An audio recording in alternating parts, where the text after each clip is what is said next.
Hey guys, welcome back for another reading of The Warden. We are nearing the end now.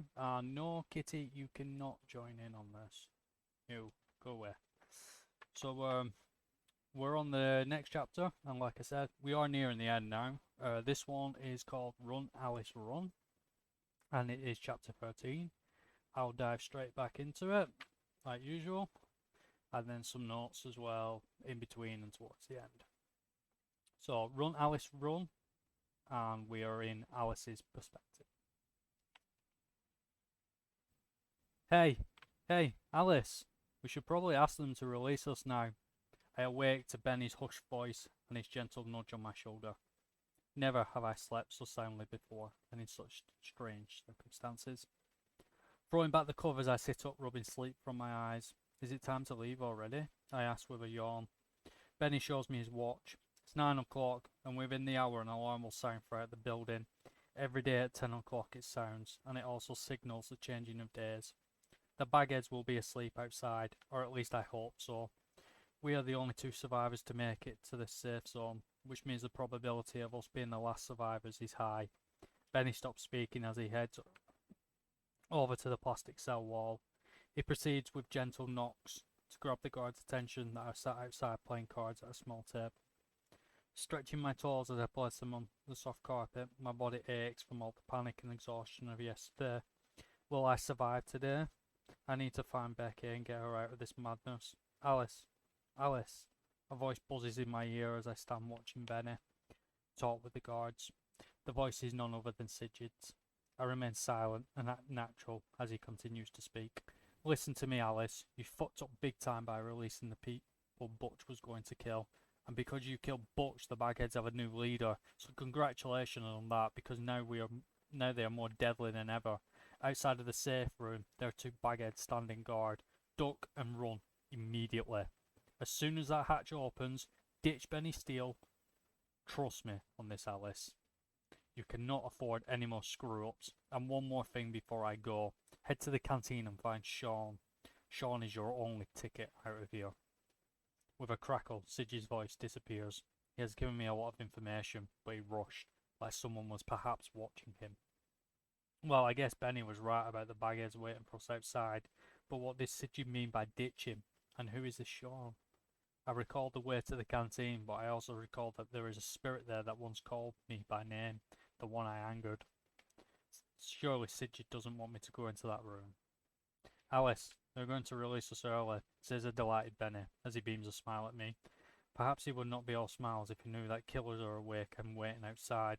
All I can do is smile back at him, as one of the soldiers begins to open the plastic cell. The other soldier starts to tamper with the submarine hatch door, whilst I gather my thoughts. Outside there are two separate corridors, if I remember. Not like I could get a grasp of much last night after being chased into this safe room. Benny, as soon as that hatch opens, leg it down the left corridor. Trust me. I smile at Benny as he looks at me confused. He doesn't have time to question me as the soldiers begin to open the hatch. Both Benny and I prepare to sprint for our lives, and as the submarine door gently cracks open, I run for my life, bolting out of the hatch along with Benny. We shoot out so fast it is like a couple of greyhounds sprinting out of the traps. Just like last night, the corridors are brightly lit well enough that I can see 5 people sleeping on the floor, including the person in the red mask. Doing as I instructed, Benny lurches to the left after exiting the room. Narrowly, he misses an axe that comes flying towards him. If he had run straight like I am doing, then his head would have rolled off his shoulders. Instead, one of the soldiers caught the axe, as I can hear the other guards screaming. A burst of gunfire after makes me duck for cover. Continuing to run as bullets whiz down the corridor. I pass some of the sleeping bagheads. I watch as one in front of me catches a bullet to the face. Jumping the remaining bagheads, I hear ones behind me beginning to stir. I'm not stopping for anything now. Continuing to leg it up the corridor that I was chased down only hours before, seems that I have managed to avoid the baghead's clutches. Out of breath with my sides burning, I run onwards, dodging the decapitated body of Neil. I sprint on past the rec room. Feeling as if my lungs are about to burst, I give in to the pain and stop running at the end of the corridor. More shots sound off, followed by screams and wails. Looking back, I can see that no one has followed me, thank God. From what I am seeing, the bagheads have seized control of the safe room. The man in the red mask has the other soldier on his knees as he begins to hack away at his head with a machete. 4 bagheads lay motionless on the floor, bleeding out, while 6 stand still looking down the corridor at me. As a soldier falls forward, his head half severed off, the masked man points in my direction with the blood-soaked machete. This simple gesture sends the bagheads wild and they begin to rush up the hallway. The canteen isn't too far away, but if I don't run, the bagheads will be on me within the next minute. With no choice but to suck up the pain, I rush onwards, only to stop a short distance into the next corridor as a corpse comes flying out of a set of double doors. The sign above reads shower room. The person has been flung with such strength that they hit the corridor wall beside me. Blood splatters on impact. Looking down at the corpse, I can see that whatever or whoever it was has been skinned, head to toe. A heavy metallic grating noise fills the air. That noise means only one thing: the Warden. From the direction of the sound, he is through those double doors. Thinking quickly, and with nowhere to hide, I run a little forward past the 2 doors and push myself up against the wall besides them. As they swing open and the giant with 100 faces walks out, followed by his cleaver, my heart begins to race, and I hold my breath. I am a meter away from him, from certain death, but he hasn't spotted me yet. I am that close I can smell rancid, rotting flesh, fills my nostrils, and almost makes me gag. The Warden just seems to stand still, groaning, whilst the noise of the bagheads grows closer and closer, making such a racket that the Warden turns to face in their direction, bringing his cleaver around to the side of him. Now is my chance. Up on my tippy toes, I begin to walk in the other direction. A minute or 2 must have gone by before I stop at the sound of screams. I don't dare look back. Instead, I feel a sick grin creep across my face as I know that the Warden is slaughtering those freaks. It makes me happy, and yet I don't know why. This second night seems different, like I have gathered my bearings. I am adjusting quickly to this nightmare, or becoming a part of it. Either way, I'm surviving. More screams of anguish erupt, and as I pass the plastic windows engraved with my name, I hear shuffling ahead of me with a soft clinking sound. Chains? The sound is coming from a reception desk further ahead. Someone or something is hidden behind it. Sneaking by, I believe I am quiet enough to not get noticed. Freeze and don't fucking move, says a gruff, stern voice. I want to run, but instead I turn my head to see a bearded maniac, holding a gun. The gun is firmly pointed at my head. I put both my hands into the air. Please, leave me be. I just want to get out of here. Shut up and be quiet, you stupid bitch. This man wearing chains around his wrists is incredibly aggressive. God knows what he wants with me. What do the crazies do with their victims? Obviously they kill them, but if this man wants me dead, I would have been shot already. All manner of things now begin to cloud my mind. Please, just let me go. Seems I haven't adjusted as well as I thought, as tears begin to roll down my cheeks. A loud metallic grating sound starts to echo down the corridor. Has he finished with the bagheads already? Get here now, woman. Quickly. The man with the gun spits as he orders me to get behind the desk with him. Is he trying to save me? No doubt he just wants to save me for some sick, perverted reason of his own, but what choice do I have? Scurrying behind the dust-covered reception desk, the man grabs me by the head and forces me down. Again, the Warden's cleaver makes a loud, grating noise as it continues to be dragged. The Warden stays on course, heading in our direction. As the beast with 100 faces draws nearer to me and this bearded man, we stay crouched under the reception table, amongst a tangled mess of wires. How the Warden hadn't spotted me when I was stood out in the corridor was mind-boggling, but after several minutes of slow, heavy breathing, the Warden walks off through the morgue doors. What's your name, woman? Even being quiet, this man is still aggressive. Stumbling my words, I manage a half-assed reply. Alice. What would... I didn't speak anymore as his filthy right hand grabs my face. He begins turning my dried, bloodied face side to side, whilst a smile appears under his heavy bristle. How lucky am I, says the man as he gives a low chuckle. And with that, we end that chapter there. So this is the part where Alice actually did as she was told off Sigurd and broke off from Benny. Will we see him again? We don't know. And now she has had the fortunate or unfortunate pleasure of running straight into Sean. We are going to continue from right there and then. There's a lot of touch and go moments there as well, and a lot of luck involved as well. As we near the end, we'll see how much luck she really has. This is only book one, and there is many others to come. Now, the next chapter is a personal favourite of mine because I loved creating this person or entity. And the chapter is called Mannequin. And again, we are in Alice's point of view. So, 3, 2, 1. If I have to survive under this man's rule, then so be it. I will survive for my Becky's sake and escape at the right time. Try as I may to compose myself and speak, I am hushed silent by the bearded man as he presses a cold, severed finger to my lip. I almost shriek, but the man gives me a look that tells me to stay quiet or end up dead.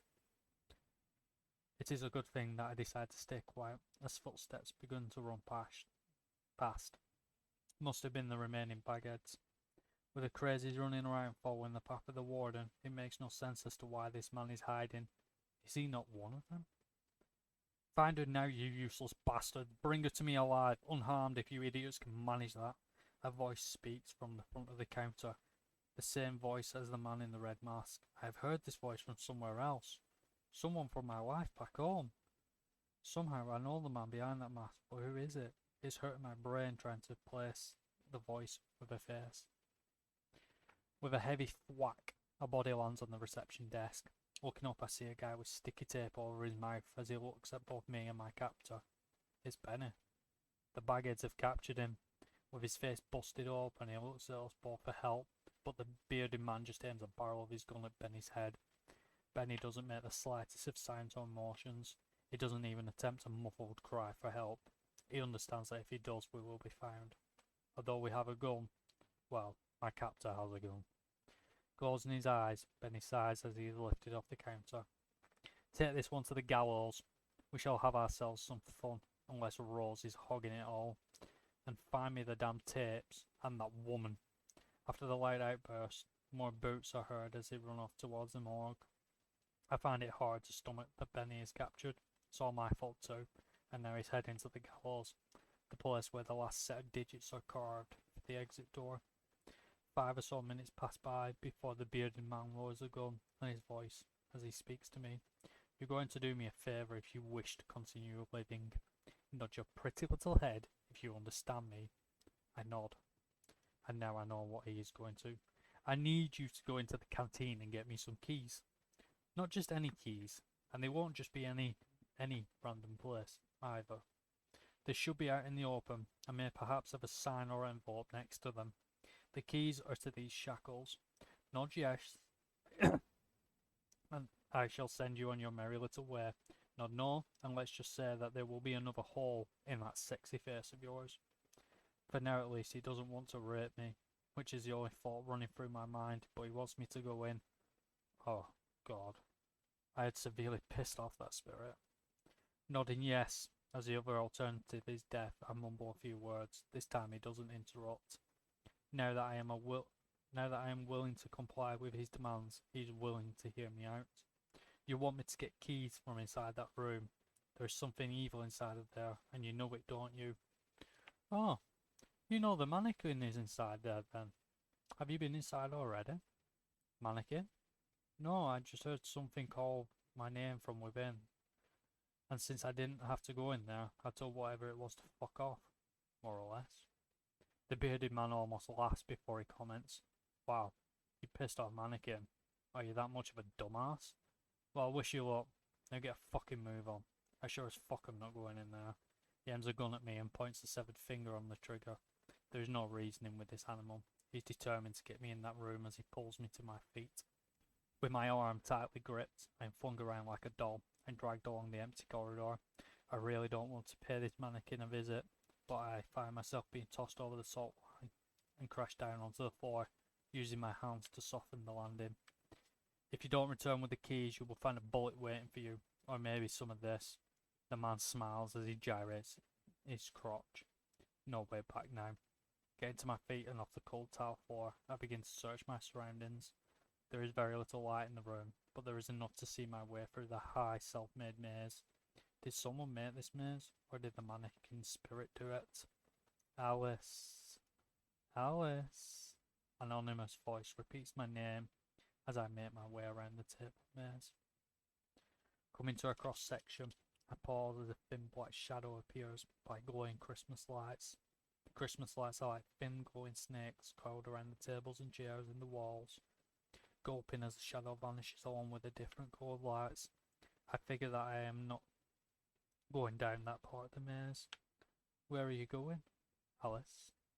A low voice whispers to my ear from behind. I can even feel the breath down the back of my neck. Leaping forward, I turn to see some kind of mannequin glaring at me. His head is bald and his features are just like an ordinary plastic doll. I continue to stare at the dummy as the Christmas lights begin to flicker on once more, shining on what I think is just a normal mannequin. I am wrong. So fucking wrong. This isn't a normal mannequin. It has human eyes. Most of its body is plastic, but some other parts are blooded. Human flesh and limbs. Stepping backwards, the mannequin seems to spring to life and give chase. And of course I bolt in a fit of terrified screams as plastic footsteps quickly follow me. They never cease chasing me. This clickety-clack plastic sound that the mannequin makes whilst moving. I turn corner after corner and run down hallway after hallway, and still they are there, relentless. At this point I don't understand who is worse, Elsie or mannequin. I need a new dolly, Alice, and you are perfect for me, my dear, says a voice that seems to resonate from every direction. I pause as I no longer hear the plastic feet chasing me. Not only have they vanished, but so too has the low groans. Breathless, I try to regain my senses. I need to find the exit, or the middle of this damn maze. Either one. Starting to think the maze cannot get any worse, it seems it can, as I turn a corner and find the way out. A long stretch of mannequin heads are stuck to either side of the maze walls. As I place one foot in the direction, they all turn to look at me. Their plastic jaws dropping and their eyes rolling open. This is too much to deal with. If it isn't a bullet that ends my life, it will be a heart attack. Step by step, I walk past the plastic chattering heads until I reach the end, the way out. Many long steel tables are pinned to the floor in this room, and thanks to the moonlight shining through barred windows, I have a good view of my surroundings, along with the incredibly long tables filled with steel pots, pans, and plates, or mannequins dressed in a wide array of clothes. Some are sat down at the tables, or left standing behind the serving counter near the kitchen. To this evil spirit, this is his doll's house. And with that, we end chapter 14, and I believe there is 2, maybe 3 more chapters left. Yep. So we're really near the end now. So with that, I'm gonna give a few brief notes on it. So I think this will also be the shortest video I've done as well. Mannequin I designed because in essence they always are rather creepy, especially in shop windows and stuff. But if you've ever seen one at night and you just see it at the corner of your eyes, and if you think it moves, it certainly gives you this tingling feeling in your neck. It's a bit weird. I mean, say you're working at night in a retail place, there's only you and a few others on, it's dark, the lights are dimmed, and then just say you're stuck in something, you turn, there's a mannequin there, turn again and he's gone, or she's gone, and you're like, oh, I for one probably wouldn't be working in that retail place.